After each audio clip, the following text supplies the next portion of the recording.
పరిశుద్ధ గ్రంథంలో నుండి యెహెజ్కేలు గ్రంథం 46వ అధ్యాయము. యెహెజ్కేలు గ్రంథం 46వ అధ్యాయము.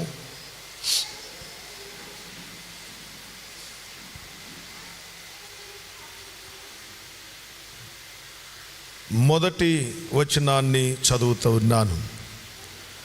ప్రభువైన యెహోవా సెలవిచ్చున్నదేమనగా, తూర్పు తట్టు చూచు లోపటి ఆవరణపు గుమ్మము పనిచేయు 6 దినములు మూయబడి ఉండి, విశ్రాంతి దినమునను అమావాస్య దినమునను తీయబడి ఉండవలెను. మరలా చదువుతున్నాను. ప్రభువైన యెహోవా సెలవిచ్చున్నదేమనగా, తూర్పు తట్టు చూచు లోపటి ఆవరణపు గుమ్మము పనిచేయు 6 దినములు మూయబడి ఉండి, విశ్రాంతి దినమునను అమావాస్య దినమునను తీయబడి ఉండవలెను. ప్రార్థన చేద్దాం. దయగలిగిన తండ్రి, కృపగలిగిన మా యేసయ్య, పరిశుద్ధుడవగు దేవా, మీ పాదములకు వేల కొలది వందనాలు స్తోత్రం చెల్లిస్తూ ఉన్నాను స్వామి. ఇంతదనుక మేమందరము కలిసి మీ నామమును కీర్తించటాన్ని బట్టి అయ్యా, మీ నామమును ఘనపరిచే గొప్ప భాగ్యమును మాకు ఇచ్చినందుకు స్తోత్రం చెల్లిస్తూ ఉన్నాను. మా తండ్రి, ఈ చదవబడిన వాక్య భాగము కొరకు మీకు స్తోత్రం చెల్లిస్తున్నాను ప్రభువా. ఈ మాటలను మేము ఇప్పుడు ధ్యానం చేయబోతుండగా మాతో మీరు మాట్లాడండి, మమ్మలను బలపరచండి స్వామి. మాకు కావలసిన శ్రేష్టమైన వాక్యమును మా కొరకు మీరు అనుగ్రహించమని యేసు నామమును అడిగి వేడుచున్నాను తండ్రి. ఆమేన్, ఆమేన్, ఆమేన్. ప్రభునందు ప్రియమైన వారలారా, చదవబడిన వాక్య భాగంలో నుండి ఈ దినాన ఓ సంగతిని మనము నేర్చుకుందాం. మరి ఒక పర్యాయం చదువుతున్నాను ఈ మాట. ప్రభువైన యెహోవా సెలవిచ్చున్నదేమనగా, పనిచేయు 6 దినములు తూర్పు తట్టు చూచు లోపటి ఆవరణపు గుమ్మము మూయబడి ఉండవలెను. ఆ మీదట విశ్రాంతి దినమునను అమావాస్య దినమును తీయబడి ఉండవలెను. దేవుని బిడ్డలారా, ఈ మాటను కొద్ది నిమిషాలు మనము ధ్యానం చేద్దాం. యెహెజ్కేలుకు విశేషమైన ప్రత్యక్షతలు కలిగినట్టు ఈ అధ్యాయం ఆరంభ వచనాలే మనం చదివేటప్పుడు గ్రహించగలుగుతాం.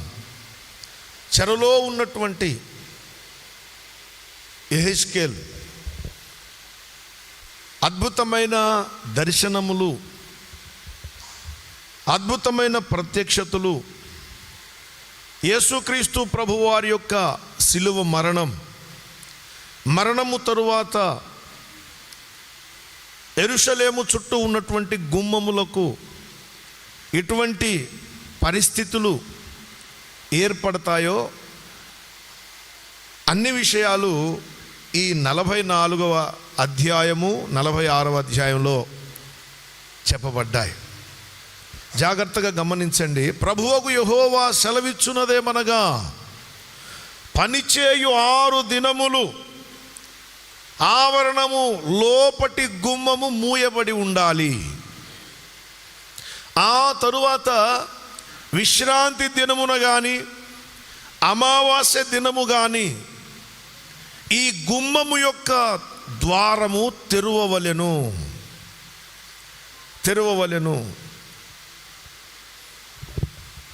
దేవుని బిడ్డలారా, ఈ గుమ్మము యొక్క విశిష్టత, ఈ గుమ్మము ఏ దిక్కున ఉన్నదంటే 44వ అధ్యాయం ప్రారంభ వచనంలో అంటాడు, తూర్పు తట్టు చూచు పరిశుద్ధ స్థలము యొక్క బయటి గుమ్మపు మార్గమునకు అతడు నన్ను తోడుకొని రాగా ఆ గుమ్మము మూయబడి ఉండెను.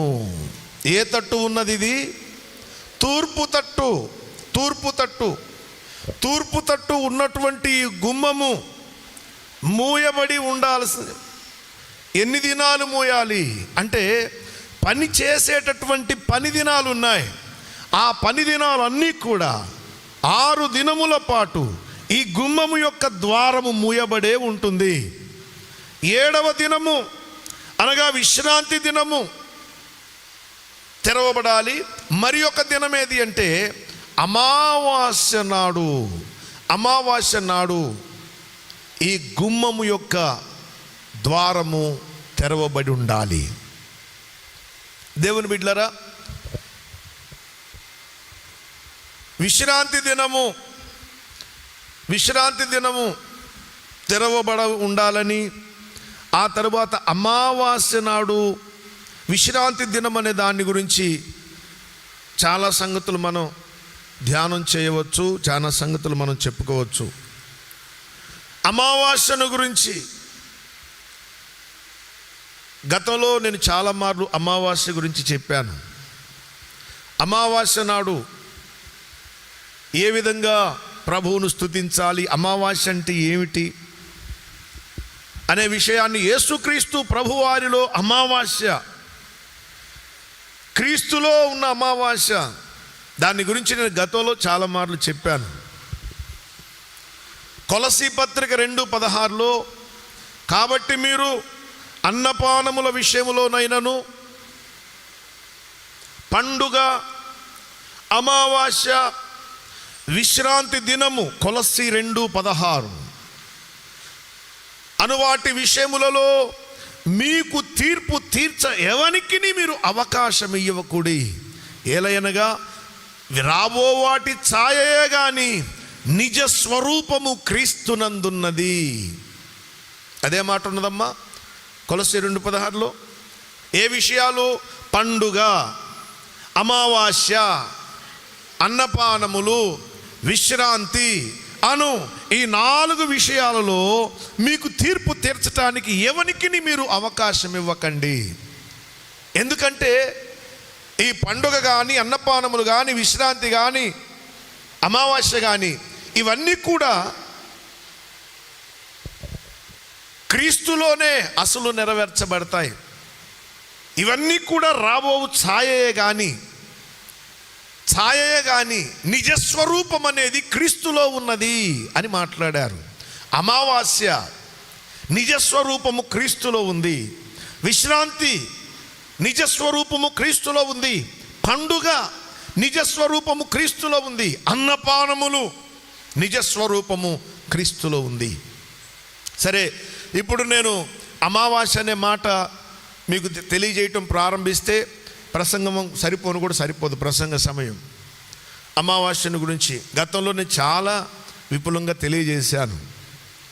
ఇప్పుడు ఒక మాటలో చెప్తా. అమావాస్య ఆత్మీయ ఆధ్యాత్మిక అమావాస్య క్రీస్తులో ఉన్నది అన్నాడు కదా. అమావాస్య అంటే నూతన శక ఆరంభము అని అర్థం. నూతన శకారంభము, ఉజ్జీవమునకు నాంది, ఆశీర్వాదమునకు ఆరంభము అమావాస్య. అమావాస్య మరుసటి రోజు నుంచి ఇక చంద్రుడు కనిపించటం, వృద్ధి అయి పౌర్ణమి వస్తుంది. ఆ పౌర్ణమి తరువాత మరుసటి రోజు నుంచి చంద్రుడు క్షీణిస్తూ ఉంటాడు.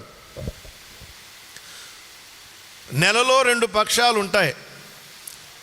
2 పక్షాలు. పక్షము అంటే ఎన్ని రోజులు? వారము అంటే ఎన్ని రోజులు? 7 రోజులు. పక్షము అంటే 15 రోజులు. 2 పక్షాలు, శుక్లపక్షము, కృష్ణపక్షము. శుక్లపక్షము, కృష్ణపక్షము. అమావాస్య తరువాత చంద్రుడు యొక్క వైశాల్యం రోజు రోజుకు పెరుగుతూ ఉంటుంది. అమావాస్య తెల్లారినేమో నెలపొడుగు కనపడతాడు, ఆ తర్వాత ఇంకాస్త పెరిగి అర్ధచంద్రుడు అవుతాడు ఒక సమయంలో, ఆ తర్వాత ముప్పాతికి చంద్రుడు అవుతాడు, ఇక నిండు పౌర్ణమి నాడు యేసులో వృద్ధే కానీ క్షీణించటం లేదు.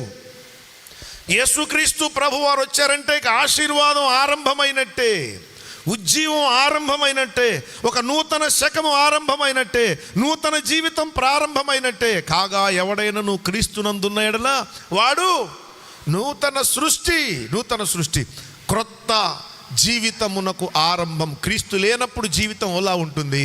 యేసుక్రీస్తు ప్రభువార్లకు వచ్చాక జీవితానికి ఒక నూతన దశ ఆరంభమవుతుంది. దాన్ని అమావాస్య అంటాం. అమావాస్య యేసుక్రీస్తు ప్రభువారిలోనే నూతన శకము ఆరంభమవుతుంది. యేసు ప్రభువులోనే నూతన ఉజ్జీవం ఆరంభమవుతుంది. యేసు ప్రభువులోనే నూతన ఆశీర్వాదం ఆరంభమవుతుంది. నూతన స్వభావం ఆరంభమవుతుంది. నూతన హృదయం ఆరంభమవుతుంది. నూతన తలంపులు ఆరంభమవుతాయి. పరిశుద్ధాత్మ దేవుని యొక్క అభిషేకం నూతనమవుతుంది. ఇన్ని నూతనమైనవి, ఇవన్నీ కూడా యేసుక్రీస్తు ప్రభువారిలో నూతన శక ఆరంభము అని అర్థం. సరే, అంశంలోనికి వస్తున్నాను. తూర్పు తట్టున ఉన్నటువంటి గుమ్మము అమావాస్య నాడు తెరవబడవలసినది. అమావాస్య నాడు తెరవబడవలసినటువంటి గుమ్మము. ఈ గుమ్మాన్ని గురించి చాలా విశేషమైన సంగతులు ఇప్పుడు జ్ఞాపకం చేస్తాను. 46వ అధ్యాయంలోనికి రెండోసారి, 46వ అధ్యాయము. ఈ గుమ్మము మూయబడిన సమయాన్ని గురించి 12వ వచనం, యెహెజ్కేలు గ్రంథం 46వ అధ్యాయము 12వ వచనం చూడండి అమ్మా. యెహోవాకు స్వేచ్ఛార్పణమైన దహన బలినైనను స్వేచ్ఛార్పణమైన సమాధాన బలినైనను అధిపతి అర్పించునప్పుడు తూర్పు తట్టు గుమ్మము తీయవలెను. తూర్పు తట్టు గుమ్మము తీయవలెను. అధిపతి ఈ దహన బలిని కానీ సమాధాన బలిని కానీ అర్పించున్నప్పుడు తూర్పు తట్టు ఉన్నటువంటి గుమ్మాన్ని ఏం చేయాలట? తీయాలి. అంటే గుమ్మమును తెరవవలెను. ఆ తరువాత విశ్రాంతి దినమున అర్పించున్నట్లు దహన బలిని సమాధాన బలిని అర్పించి వెళ్ళిపోవలెను. అతడు వెళ్ళిపోయిన తరువాత గుమ్మము మూయబడవలెను. అతడు వెళ్ళిపోయిన తరువాత గుమ్మము మూయబడవలెను. కాస్త జాగ్రత్తగా వినండి. ఇందులో ఒక సుందరమైన సంగతిని జ్ఞాపకం చేస్తాను. మనకు ఆలయం చుట్టూ గుమ్మాలు ఉన్నాయి, ప్రాకారాలు ఉన్నాయి. దావీదు సొలొమోను ఆలయం నిర్మించి మరి గుమ్మములు కూడా కట్టించారు. గుమ్మములు ఉన్నాయి. ఈ గుమ్మములలో తూర్పు తట్టు ఉన్నటువంటి ఓ గుమ్మం ఉంది. ఆ గుమ్మాన్ని గురించి యెహెజ్కేలు ప్రవక్తకు దేవుడు ఒక విశేషమైన ప్రత్యక్షతనిచ్చాడు. ఓ ప్రవచనాత్మకమైన సంగతిని యెహెజ్కేలుకు తెలియజేస్తూ ఉన్నాడు. యెహెజ్కేలుకు తెలియజేస్తున్నాడు. ఏమిటి? అధిపతి అయినవాడు వచ్చిన తరువాత అతడు దహన బలి అయినను సమాధాన బలి అయినను అర్పించినప్పుడు తూర్పు తట్టు ఉన్నటువంటి గుమ్మాన్ని తెరవాలి. తూర్పు తట్టు ఉన్న గుమ్మాన్ని తెరవాలి. ఆ తరువాత ఆ గుమ్మమును మూయాలి. ఎప్పుడు మూయాలి? విశ్రాంతి దినమున అర్పించున్నట్లు దహన బలిని సమాధాన బలిని అర్పించి వెళ్ళిపోవలెను. ఆ దహన బలిని అర్పించిన తరువాత ఆ అధిపతి వెళ్ళిపోవలెను. ఆ అధిపతి వెళ్ళిపోయిన తరువాత ఆ గుమ్మము, తెరవబడిన గుమ్మం ఉంది కదా, తెరవబడినటువంటి గుమ్మము ఏం కావాలి? మూయాలి. బాగా గమనించండి. అధిపతి దహన బలి అర్పించేటప్పుడు, సమాధాన బలిని అర్పించేటప్పుడు తెరవాలి. విశ్రాంతి దినమునైనను ఈ దహన బలి సమాధాన బలి అర్పించిన తరువాత ఆ అధిపతి వెళ్ళిపోవలెను. ఆ అధిపతి వెళ్ళిపోయిన తరువాత ఇక గుమ్మపు ద్వారమును మరలా తీయకూడదు, గుమ్మపు ద్వారమును మూయవలసినదే. ఎక్కడి గుమ్మం ఇది? తూర్పు తట్టున ఉన్నటువంటి గుమ్మము. తూర్పు తట్టున ఉన్నటువంటి గుమ్మము ఎన్నటన్నిటికీ మూయాల్సిందే. అధిపతి అయిన వాడు బలి అర్పించిన తరువాత ఇక అది మూయబడ ఉండాల్సిందే. ఈ విషయాన్ని చెప్పకముందు మరొక విషయం జ్ఞాపకం చేస్తాను. యెహెజ్కేలు గ్రంథం 44వ అధ్యాయంలోనికి రండి. 2వ వచనం. అంతటా యెహోవా నాతో ఈ మాట సెలవిచ్చెను, ఇశ్రాయేలీయుల దేవుడైన యెహోవా ఈ గుమ్మము ద్వారా ప్రవేశించను గనుక ఏ మానవుడు దాని ద్వారా ప్రవేశింపకుండునట్లు ఎన్నడూను తీయబడకుండా అది మూయబడవలసినదే. అది మూయబడవలసినదే. ఏ మనుషుడు కూడా ఆ గుమ్మము ద్వారా ప్రవేశించటానికి వీల్లేదు. నేను ఇజ్రాయెల్ వెళ్ళినప్పుడు ఒలీవ కొండ మీదకి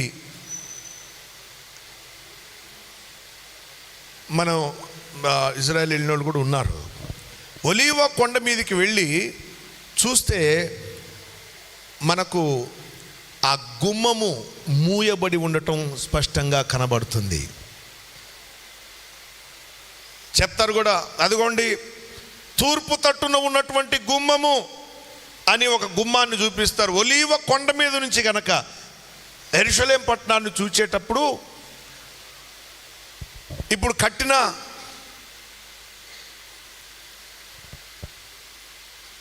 అంటే ఇస్సాకును బలి ఇచ్చినటువంటి స్థలం, ఇస్సాకును బలి ఇచ్చినటువంటి స్థలం మోరియా పర్వతం మీద ఇస్సాకును బలి అర్పించడానికి అబ్రహాం బలిపీఠం కట్టాడు. అది రాను రాను దావీదు కాలంలో అర్నోను కళ్ళమైపోయింది. ఆ కళ్ళం మీదనే అక్కడే సొలొమోను ఆలయాన్ని నిర్మించాడు. ఇప్పుడు ఆ ఆలయము అక్కడ లేదు. ఆ ఆలయం లేకుండా మహమ్మదీయ సోదరులు అక్కడ వారి యొక్క మసీదును కట్టారు. దాని గోపురం అంతా బంగారుమయంగా కనిపిస్తూ ఉంటుంది. మీరు చిత్రపటాలు కూడా చూసేటప్పుడు బంగారము గోపురం లాగా కనిపిస్తూ ఉంటుంది. అది దానికి తూర్పుగా ఉన్నటువంటి గుమ్మం మూయబడి ఉంది. ఇప్పటికి కూడా మిగిలిన గుమ్మాలు తెరవచ్చు, కానీ ఈ ఒక్క గుమ్మం తెరవబడటానికి వీలు లేదు. ఎప్పుడు చెప్తున్నాడండి యెహెజ్కేలు ఈ మాట? యేసుక్రీస్తు ప్రభువారు రాలేదు. అప్పటికి యేసు ప్రభువారు రాలేదు. యూదులు చెరలో ఉన్నటువంటి సమయం. అప్పుడు చెప్తున్నాడు, ఓ తూర్పు తట్టున ఓ గుమ్మం ఉండబోతుంది. ఆ గుమ్మము 6 దినములు మాత్రమే. ఆ 6 దినాలు మూయబడి ఉంటాయి. పని చేయవలసిన 6 దినాలు, పని చేయి దినాలు మూయబడి ఉంటాయి. విశ్రాంతి దినమున లేక అమావాస్య దినమున ఆ ద్వారము తెరవబడాలి. అదే మాట యెహెజ్కేలు 46లో ఏమంటాడు? అధిపతి అయిన వాడు ఈ బలిని అర్పించిన తరువాత, ఈ దహన బలిని అర్పించిన తరువాత అతడు వెళ్ళిపోవలెను. బలి అర్పించిన తర్వాత వెళ్ళిపోవాలి. అధిపతి వెళ్ళిపోయిన తర్వాత తెరవబడిన ఈ గుమ్మం ఏం కావాలి? మూయబడాలి. తెరవబడిన గుమ్మం మూయబడాలి. ఎవరి అధిపతి? నజరేయుడైన యేసుక్రీస్తు ప్రభు. యేసుక్రీస్తు ప్రభు అనే అధిపతి ఆయన వచ్చాడు. దహన బలిగా తన్ను తానే సమర్పించుకున్నాడు. నరుల పాపమంతటి కొరకు విమోచన క్రయధనముగా తన ప్రాణాన్ని పెట్టేశాడు. తన రక్తాన్ని చిందించాడు. అందరి కొరకు నా ప్రాణం పెట్టుచున్నాను, అందరి పరిశుద్ధత కొరకు, అందరి కొరకు విమోచన క్రయధనముగా నేను నా రక్తాన్ని చిందిస్తున్నాను. దహన బలి, 5 రకాల బలులు ఉన్నాయి. దహన బలి, నైవేద్య బలి, సమాధాన బలి, పాప పరిహారార్థ బలి, అపరాధ పరిహారార్థ బలి, ఇవన్నీ కూడా యేసుక్రీస్తు ప్రభువారిలో నెరవేరినాయి. అసలైన దహన బలి నజరేయుడైన యేసు. అసలైన దహన బలిగా తను తాను అర్పించుకున్నాడు.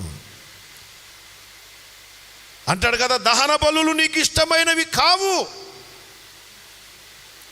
దహన బలులు నీకు ఇష్టమైనవి కావు, అయితే నాకొక శరీరాన్ని అమర్చితివి, నాకొక శరీరమును. ఎప్పుడు మాట అండి ఇది? హెబ్రీ పత్రికలు అంటాడు కదా, ఆయన ఈ లోకమందు ప్రవేశించుతున్నప్పుడు ఇలాగు చెప్పుచున్నాడు. చూస్తారా మాట? హెబ్రీ పత్రికలోనికి రండి. హెబ్రీ పత్రిక 10వ అధ్యాయము 5వ వచనం. కాబట్టి ఆయన ఈ లోకమందు ప్రవేశించున్నప్పుడు ఇలాగు చెప్పుచున్నాడు, బలియు అర్పణయు నీవు కోరలేదు గాని నాకొక శరీరమును అమర్చితివి, పూర్ణ హోమములు పాప పరిహారార్థ బలులు నీకు ఇష్టమైనవి కావు. అప్పుడు నేను గ్రంథపు చుట్టలో నన్ను గురించి వ్రాయబడిన ప్రకారము, దేవా నీ చిత్తము నెరవేర్చుటకు వచ్చి ఉన్నాను. బలులు అర్పణలు పూర్వ హోమములు పాప పరిహారార్థ బలులు నీవు కోరలేదు కానీ అవి నీకు ఇష్టమైనవి కావు, అయితే నీ చిత్తము నెరవేర్చుటకు వచ్చి తిని. ఏమిటా చిత్తం? ఆ దహన బలులు ఇష్టం లేదు కానీ ఈయన దహన బలిగా అర్పించబడటం ఆయనకి ఇష్టం. దహన బలులు నీకు ఇష్టమైనవి కావు కానీ నాకు ఒక శరీరము అమర్చితివి. ఈ శరీరం దహన బలిగా అర్పించబడాలి. ఈ శరీరము దహన బలిగా అర్పించబడాలి. ఈ దహన బలి అర్పించబడిన తరువాత యాజకుడు లేక అధిపతి అయిన వాడు ఈ దహన బలిని అర్పించిన తరువాత అతడు వెళ్ళిపోవాలి. ఎక్కడికి వెళ్ళిపోయాడు? దహన బలిని అర్పించి పునరుద్ధానుడై ఆయన వెళ్ళిపోయాడు, తండ్రి దగ్గరకు వెళ్ళాడు. తండ్రి దక్షిణ పార్శ్వమున ఆసీనుడై ఉన్నాడు. ఇప్పుడు మనందరి కొరకు విజ్ఞాపన చేస్తూ ఉన్నాడు. ఆయన దక్షిణ పార్శ్వమున, ఆయన కుడి పార్శ్వమున ఆసీనుడై ఉన్నాడు. ఇప్పుడు మనందరి కోసం ప్రార్థన చేస్తున్నాడు, విజ్ఞాపన చేస్తున్నాడు. దేవుని బిడ్డలారా, ఇప్పుడు జాగ్రత్తగా వినండి. అధిపతి దహన బలి అర్పించిన తరువాత అతడు వెళ్ళిపోవాలి. వెళ్ళిపోయిన తరువాత ఇదేం కావాలి? మూయబడాలి. దేవుని బిడ్డలారా, టైటస్ గవర్నర్గా ఉన్నటువంటి దినాల్లో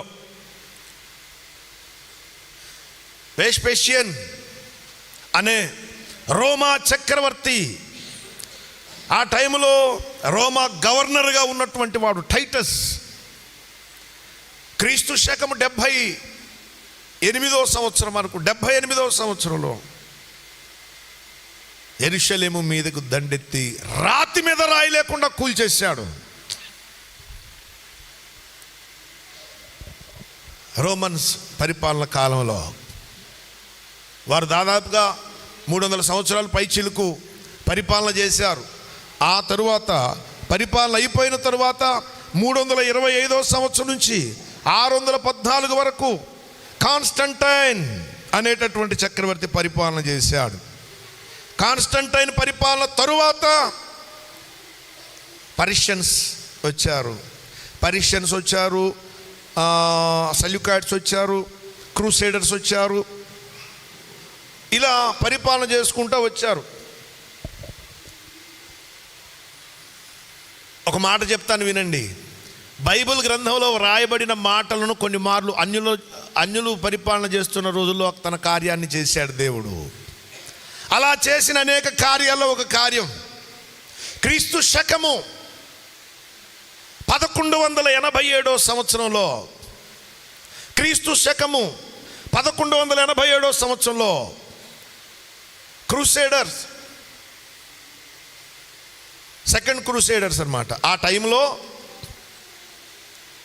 సలుద్దీన్ అనేటటువంటి రాజు యెరూషలేమును పట్టుకుంటాడు. యెరూషలేము మీద ఆధిపత్యాన్ని చూపిస్తాడు. యెరూషలేమును తన ఆధీనంలోకి తెచ్చుకుంటాడు. సలుద్దీన్ అనే పేరు కలిగినటువంటి రాజు ఇతడు 1187 సంవత్సరంలో ఈ తూర్పు దిక్కున ఉన్న గుమ్మాన్ని మూసేశాడు.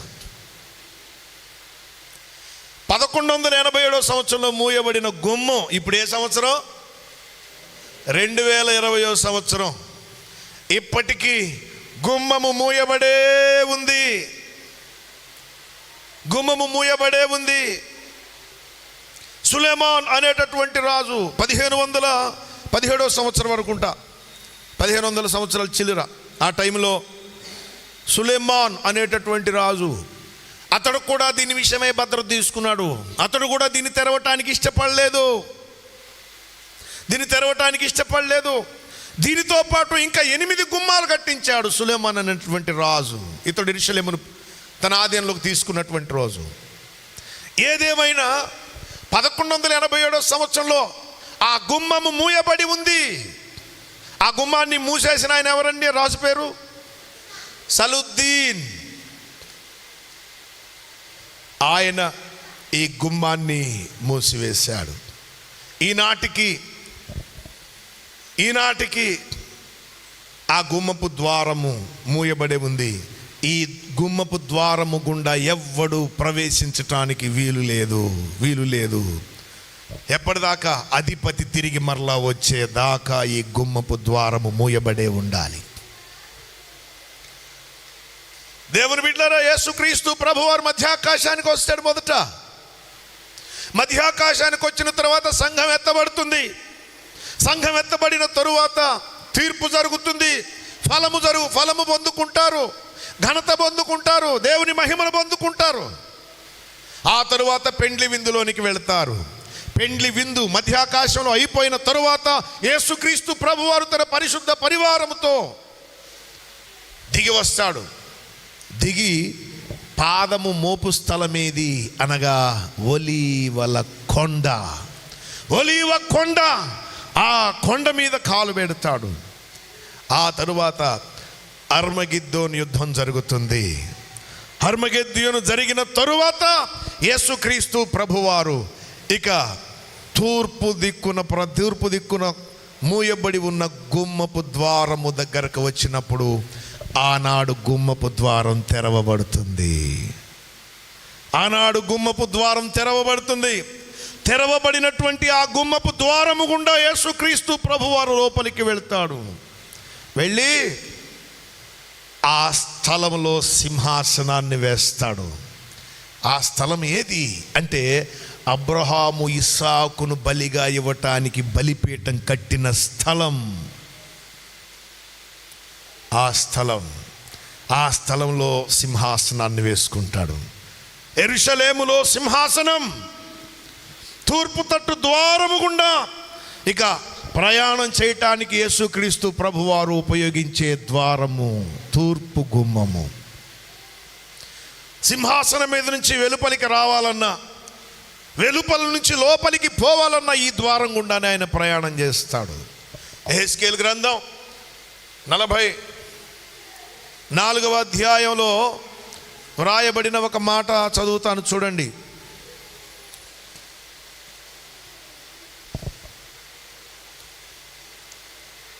నలభై 44:3 అధిపతియగు వాడు తన ఆధిపత్యమును బట్టి యెహోవా సన్నిధిని ఆహారము భుజించునప్పుడు అతడచ్చట కూర్చుండును. అతడైతే మంటప మార్గముగా ప్రవేశించి మంటపు మార్గముగా బయటికి పోవలెను. ఆ మంటపం గుండానే ప్రవేశించి లోపలికి వెళ్తాడు. ఒకవేళ వెలుపలికి రావాలి అంటే ఈ మంటపపు ద్వారానే ఆయన వెలుపలికి రావలసి ఉంటుంది. ఎంత గొప్పగా వ్రాశారండి. ఈ తూర్పు తట్టు ఉన్నటువంటి గుమ్మం మూయబడాలని ఎప్పుడు చెప్పాడు? ఆయనకేం పని? సలుద్దీన్ అనే వానికి ఏం పని? ఈ గుమ్మాన్ని మూయాలని అతనికి ఎందుకు మనసులో కలిగింది అంటే గ్రంథంలో రాయబడింది. అధిపతి అయిన వాడు దహన బలిగా అర్పించుకున్న తరువాత, దహన బలిగా అర్పించబడిన తరువాత మరలా ఆయన రావటానికి వీల్లేదు, వెళ్ళిపోవాలి. ఆయన వెళ్ళిపోయిన తరువాత ఈ గుమ్మం ఏం కావాలి? మూయబడాలి. అలా మూయబడుట కొరకు దేవుడు వాడుకున్నటువంటి వ్యక్తి సలుద్దీన్ అనే ఒక రాజు. యెరూషలేమును తన ఆధిపత్యంలోనికి తీసుకున్నాడు, తన అధికారము కిందకు తీసుకున్నాడు. ఇది ఇయర్ కూడా చెప్పాను నేను, 1187 సంవత్సరంలో. ఆ తరువాత 1530 సంవత్సరంలో సులేమాన్ అనేటటువంటి రాజు ఇంకా 8 గుమ్మాలను కట్టించాడు. ఆ గుమ్మాలు తెరవబడి ఉన్నాయి, కానీ ఈ గుమ్మం ఒక్కటే మూయబడి ఉంది. మీరు వెళ్ళినప్పుడు ఈ సంగతి మీకు చూపించి ఉండాలి. ఒలీవ కొండెక్కినప్పుడు దూరంగా కనపడుతూ ఉంటుంది, ఆ గుమ్మం మూయబడి ఉన్నది చూడండి అని చెప్తారు. ఆ గుమ్మం నేటికి మూయబడి ఉంది, ఎవరు తెరవటానికి వీల్లేదు. అసలు ఏ మానవుడు ఆ ద్వారం గుండా ప్రయాణం చేయటానికి వీల్లేదు. అది అధిపతిది దహన బలిగా అర్పించుకున్నటువంటి అధిపతి రావాలి, తెరవబడాలి. ఇక త్వరలో ఆ గుమ్మం కూడా తెరవబడబోతా ఉంది. ఎందుకో తెలుసా? యేసుక్రీస్తు ప్రభువు రాబోతున్నారు. యేసు ప్రభువు రాబోతున్నారు. అంత్యకాలంలో ఈ సంగతి చూస్తాం. అంత్యకాలంలో ఈ సంగతి చూస్తాం. ఈ గుమ్మం తెరవబట్టాన్ని చూస్తాం మనం. దానికి ముందు యేసయ్య రావాలి, మధ్యాకాశానికి రావాలి. మధ్యాకాశంలో న్యాయపీఠం తీర్పు జరగాలి. న్యాయపీఠపు తీర్పు అనగా ఎవరికి? విశ్వాసులకు మధ్యాకాశానికి వచ్చేది విశ్వాసులు. చాలామంది ఒప్పుకోరు. విశ్వాసులకు తీర్పు ఏంటండి? ఇంకా అసలు తీర్పుకు టైం పట్టేదే విశ్వాసులకే ఎక్కువ సమయం తీర్పు. ఆ దినాన ఫలం పొందుకుంటాం. ఫలం పొందుకున్న తరువాత పెండ్లి విందులో పాలు పొందుతాం. పెండ్లి విందులోనికి వెళతాం. విందులోనికి వెళ్ళిన తరువాత, విందు ముగిసిన తరువాత సంఘంతో యేసు ప్రభువారు ఒలీవ కొండ మీదకి వస్తారు. అర్థమవుతున్నాయా? అర్థమైతే ఒకసారి స్తోత్రం చెప్తారా? హల్లెలూయా. స్తోత్రం అనేది సప్పకుండకూడదు, కాస్త ఉప్పేసినట్టుండాలా. స్తోత్రం. అది చాలామంది అంటారు, గుంటూరు మిర్చి చాలా ఘాటు కదండి అంటారు. కానీ మా మిర్చీలు చాలా సప్పగానే ఉంటున్నాయి అనుకుంటా నేను. మా గుంటూరు మిర్చి అంతా ఎక్స్పోర్ట్ చేయడానికే సరిపోయింది. మేము తినేటపాటికి సప్పదైపోతుందని. అందుకే మా హల్లెలూయలు కానీ మా స్తోత్రాలు కానీ కాస్త చప్పగా ఉంటాయి, కాస్త కారం లేకుండా ఉంటాయి. అవునా? స్తోత్రం చెప్పండి ఒకసారి. గుంటూరు ఘాటు చూపించాలి. హల్లెలూయా. అబ్బా ఎంత చక్కగా చెప్పారో. ఎట్టయినా సరే ఘాటు ఉందన్నమాట. అయితే ఘాటు చూపండి అనేసరికి ఘాటు చూపారు, ఘాటు ఉన్నట్టే.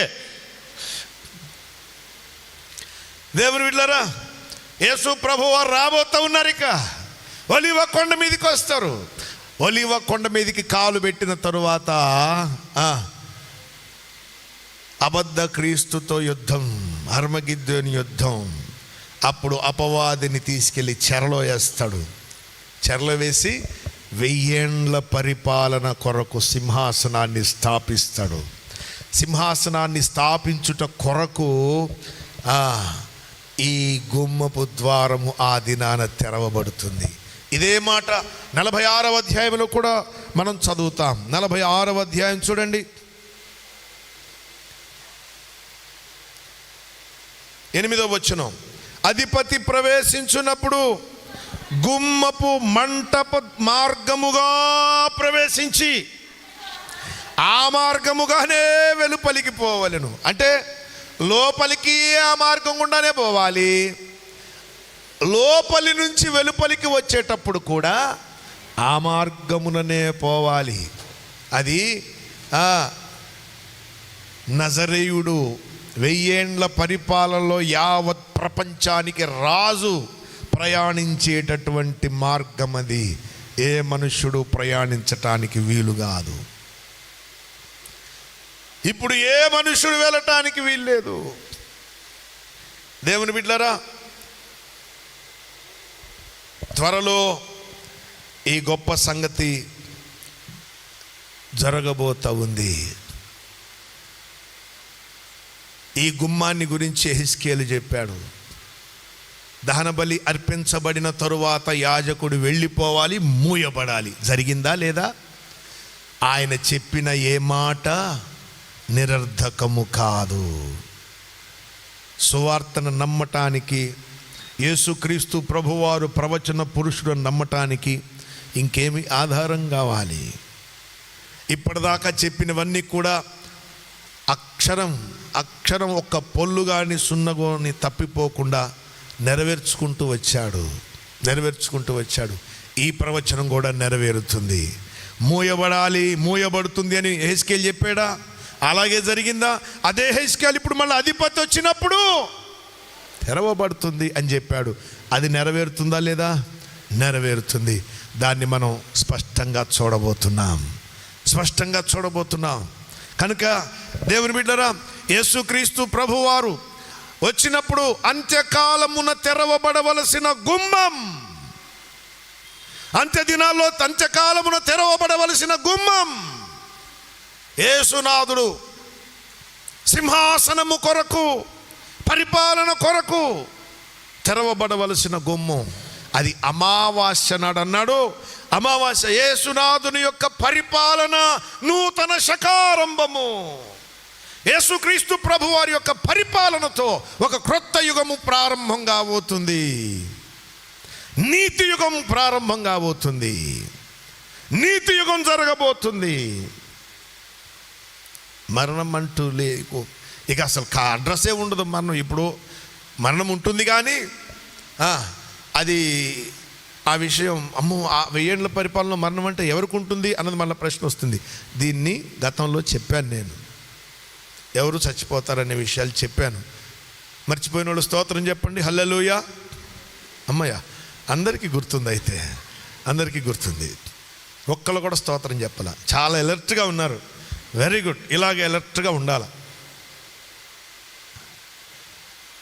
అందుకు చెప్పలేదు సార్, అసలు నాకు అలవాటే లేదు చెప్పటం అంటారా?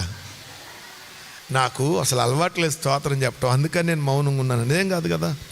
కాదు, మీరందరికీ స్తోత్రం చెప్పటం అలవాటే. స్తోత్రం చెప్పండి గట్టిగా, హల్లెలూయా. ఈ విషయం అర్థమైన వాళ్ళు స్తోత్రం చెప్పండి, హల్లెలూయా.